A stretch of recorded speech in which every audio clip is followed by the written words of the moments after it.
মিনাসান konnichiwa. আজকে আমরা শিখব কিভাবে জাপানি ভাষায় 1 থেকে 10 পর্যন্ত গণনা করতে হয়।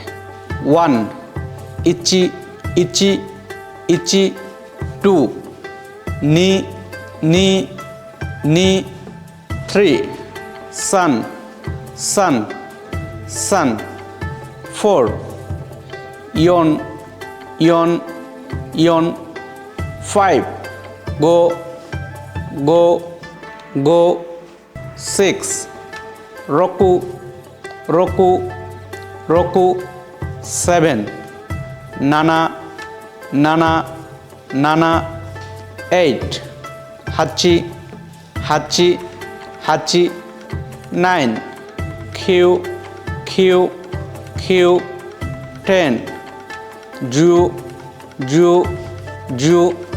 সায়োনারা।